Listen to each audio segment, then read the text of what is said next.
Okay, so I would now like to invite Annie to the stage, please. Annie Elias. Annie Elias co-founded Prime Life Partners with Dr. Abby Bloom, an organisation dedicated to transforming how Australians live, age, care and retire. Their ADAPT data platform predicts trends for the ageing 45 plus demographic. Oh gosh, that's scary.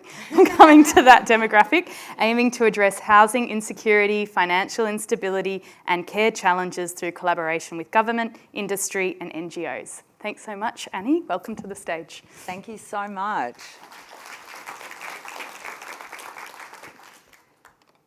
Thank you. So in the background is my mum. There's two photos of her. One when she was probably in her 30s, beautiful. She tells me she was the belle of Egypt. And the older photo is towards her end of life. My mum was really lucky. She actually lived till 90.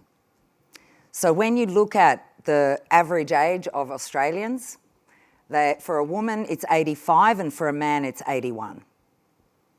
So that's scary. I have an ex-father-in-law who just turned 100 this year. He's only been in a nursing home for 6 months. Why? Because as he was visiting his wife who has dementia, who's 20 years younger than him in a nursing home, he got hit by a car in the car park.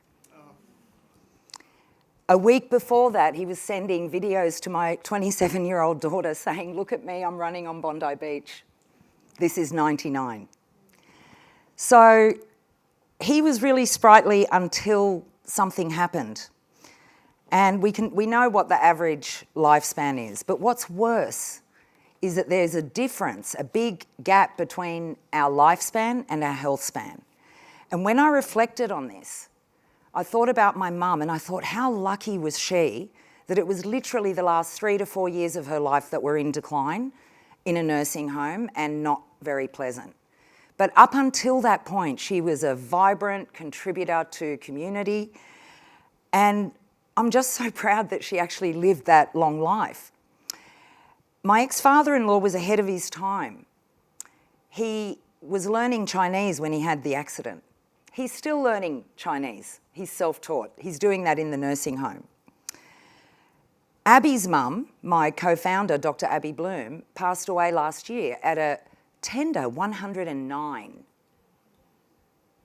So our lifespan is long, our health span's a little shorter, about 12 years, but Abby's mum was also lucky. It was also around a few years where, you know, the care was stepped up, but Abby's mum passed away at home. She didn't have to go into a nursing home. We all have this at stake, the difference between lifespan and health span. It makes a difference to our families, to ourselves, to our communities, to our neighbourhoods, how people age well or not. There's a guy called David Sinclair who's a longevity expert globally. He lives in the United States. And he said, "In my mind, there are few sins so egregious as extending life without health. This is important. It does not matter if we can extend lifespans if we cannot extend health spans to an equal extent. And so, if we're going to do the former, we have an absolute moral obligation to do the latter." Yeah, we have that moral obligation. So, Dr. Abby Bloom and I have known each other from a very long past. I worked for Andrew Constance, who was the Minister for Ageing and Disability in 2011. I led with him the whole of government ageing strategy that still exists today, not so much in its greatest form. Because at the time we made sure that we spoke to 22 cabinet ministers and made them understand that ageing was not an ageing minister's responsibility alone. Seniors concerts don't cut it. So we looked at every single portfolio and we said, okay, so health, what are you spending on older people? Transport, parks, local councils and so on. And we came up with a really good plan, which is the fact that 90% of older people from about 2007 to today, 90% age in place. So they're our responsibility. They're living in our communities. And in fact, last week we went up to the Central Coast to do a talk for Nick. And one of the things that scared me is that the number of people aged 100 and over living in place on the Central Coast is going to treble by 2030, right? So that's actually what we're seeing. And it's good, right? It's sort of good. What a great time to be alive is my T-shirt. If we could understand people aged 45 and up, is what Abby and I started to think. If we could get a picture of people aged 45 and up, and we can look at locations, we can look at LGAs, we can look at state electorates and federal electorates, and we can map out the 45 and up across a few indicators. So we wanted to know how many of them are voters. Well, people aged 45 and up represent 52% of the voting population in Australia today. Yes, yes, that is really important because the people that vote matter. And those 45 and up, which there's a lot of people in this room, guess what? You're the real sandwich generation. We talked about the sandwich generation 20 years ago. We lied. They weren't sandwiched. No, you are the ones that are sandwiched because you still have older kids living at home because as if they can leave home, and you start to have that pinch of ageing parents. And also, you're at the peak of your career. So that happened to me. I ended up as a senior policy advisor in Canberra for 3 years when my parents were in a nursing home. And it was really tough. So I had to be creative. I drove back every weekend for 3 years so that I could be with my mum and cook her the food that she cooked for us, which was great for her vascular dementia. Anyway, we built this data tool because we thought, imagine if you can look at certain features, housing security, financial security, health conditions, assistance needed. That's what we started with. And we mapped that out against the 45 and up. So we built the tool to understand that particular demographic. Otherwise, I would have to dive into the census data and look at everyone from 0 to 100 and pull out that data myself. So we've done it in this particular platform that we've built. This is some of the data. We can do the data by local, state and federal area. This is just Ryde. I had so many choices in your area. Why did I choose Ryde? Because of the disadvantage, right?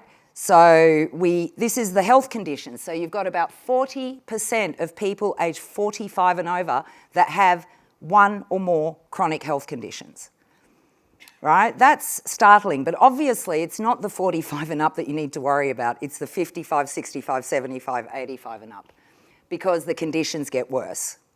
We know, for example, that there are some key conditions that affect the 45 and up and 65 and up.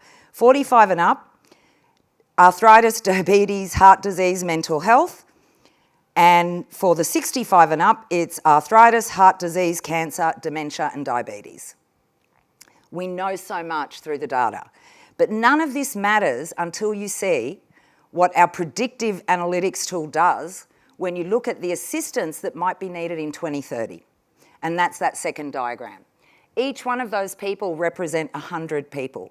So what I looked at down the track, these 45s and up and 65s and up with chronic health conditions are going to end up with 200 more women and 200 more men and 400 more women needing assistance by 2030.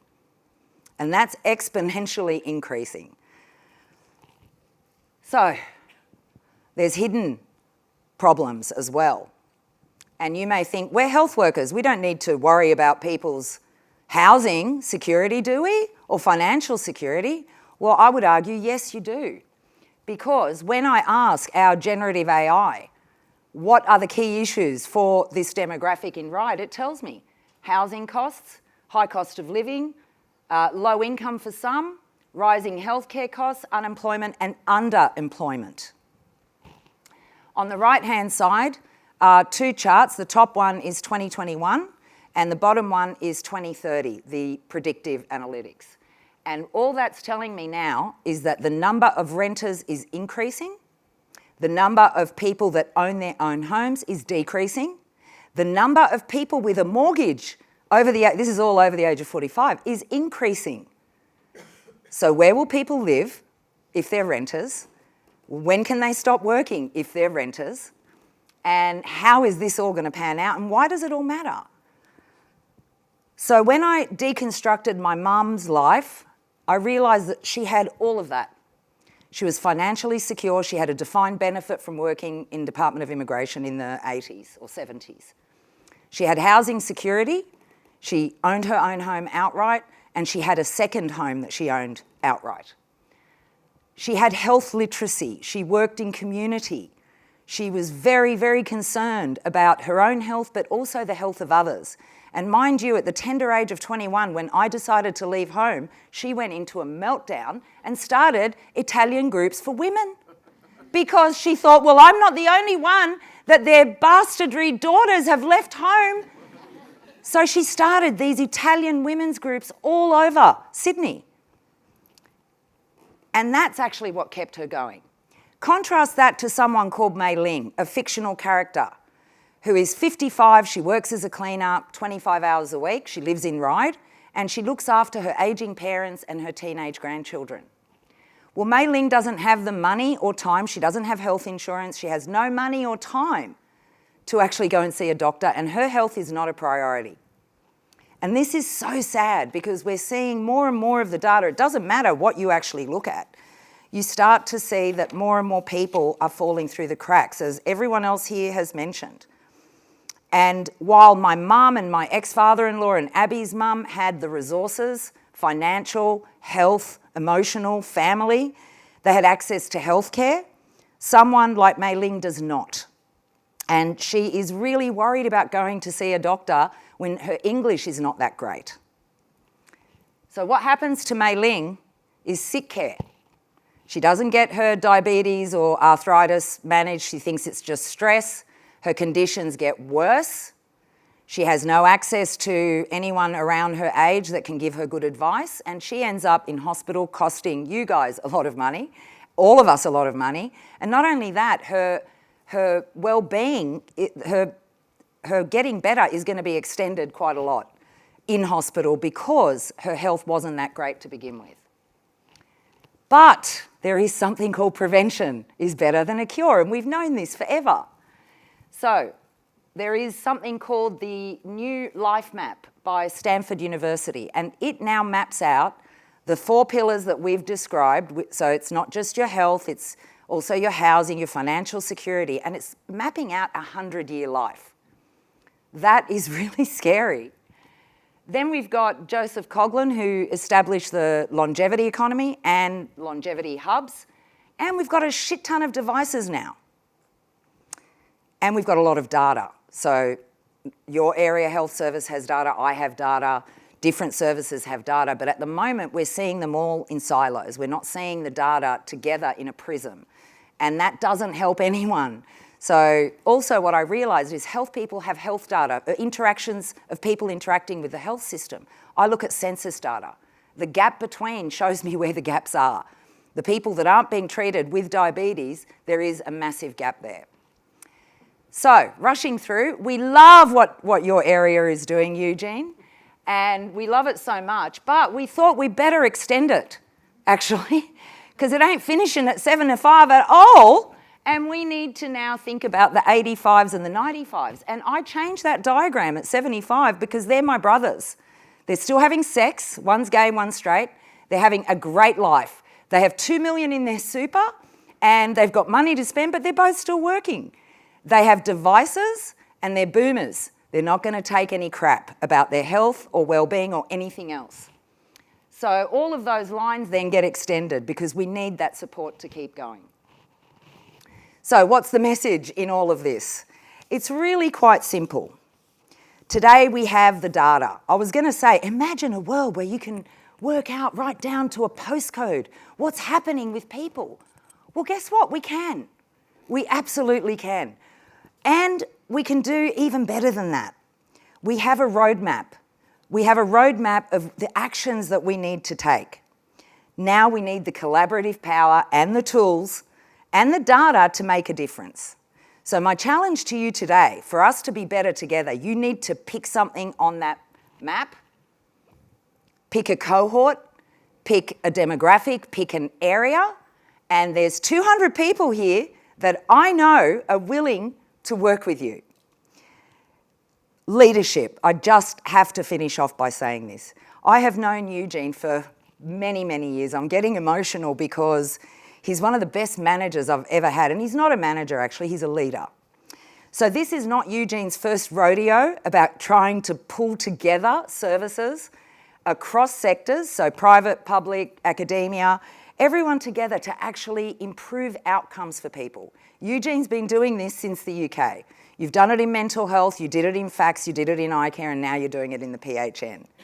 So today we've heard from so many innovators doing things differently.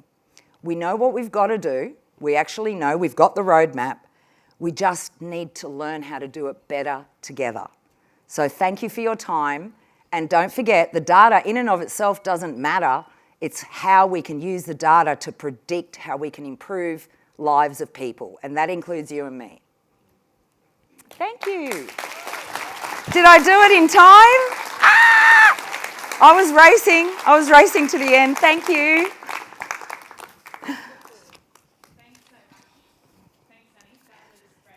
Thank you. Thanks so much, Annie. That was great. Really engaging. It's hard to find a takeaway from that, aside from the fact that, I used to think 2030 was into the future and we had plenty of time to prepare. I mean, that's 5 years, right? Like, that's the span of most strategic plans, or should be. And I think the other thing that I really took away, which I see in my personal life, is, the societal shifts. 45-year-olds are so different in their living arrangements compared to 65-year-olds compared to 85-year-olds. My children, where we go to school, there's still an assumption that everyone lives in a house in a two-parent family, and that because you're living in Lane Cove that you are able to afford all of the things, even in a public school.